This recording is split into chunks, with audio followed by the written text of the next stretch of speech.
Goldilocks and the Three Bears. Once upon a time, there were three bears who lived in a house in the forest.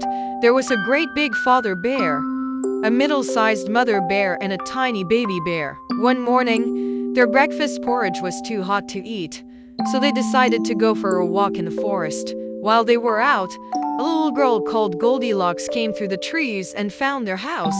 She knocked on the door, and as there was no answer, she pushed it open and went inside. In front of her was a table with three chairs, one large chair, one middle-sized chair, and one small chair. On the table were three bowls of porridge, one large bowl, one middle-sized bowl, and one small bowl, and three spoons. Goldilocks was hungry and the porridge looked good, so she sat in the great big chair, picked up the large spoon, and tried some of the porridge from the big bowl, but the chair was very big and very hard.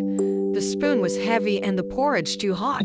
Goldilocks jumped off quickly and went over to the middle-sized chair, but this chair was far too soft, and when she tried the porridge from the middle-sized bowl, it was too cold. So she went over to the little chair and picked up the smallest spoon and tried some of the porridge from the tiny bowl. This time it was neither too hot nor too cold. It was just right and so delicious that she ate it all up. But she was too heavy for the little chair and it broke in pieces under her weight. Next, Goldilocks went upstairs where she found three beds.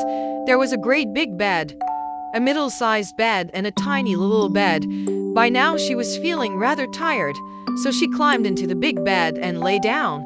The big bed was very hard and far too big. Then she tried the middle-sized bed, but that was far too soft. So she climbed into the tiny little bed. It was neither too hard nor too soft. In fact, it felt just right, all cozy and warm. And in no time at all, Goldilocks fell fast asleep. In a little while, the three bears came back from their walk in the forest. They saw at once that pushed open the door of their house, and Father Bear looked around, then roared with a growly voice. Mother Bear said in a quiet, gentle voice, "Somebody has been sitting in my chair." Then Little Bear said in small, squeaky baby voice, "Somebody has been sitting in my chair and has broken it." Then Father Bear looked at his bowl of porridge and saw the spoon in it, and he said in his great big growly voice, "Somebody has been eating my porridge." Then Mother Bear saw that her bowl had a spoon in it, and said in her quiet voice, "Somebody has been eating my porridge." Little Bear looked at his porridge bowl and said in his small, squeaky baby voice, "Somebody has been eating my porridge and has eaten it all up." Then the three bears went upstairs, and Father Bear saw at once that his bed was untidy, and he said in his great big growly voice, "Somebody has been sleeping in my bed." Mother Bear saw that her bed, too, had the bedclothes turned back, and she said in her quiet, gentle voice, "Somebody has been sleeping in my bed."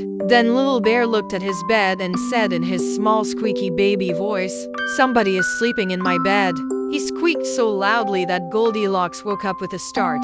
She jumped out of bed, and away she ran, down the stairs and out into the forest, and the three bears never saw her again.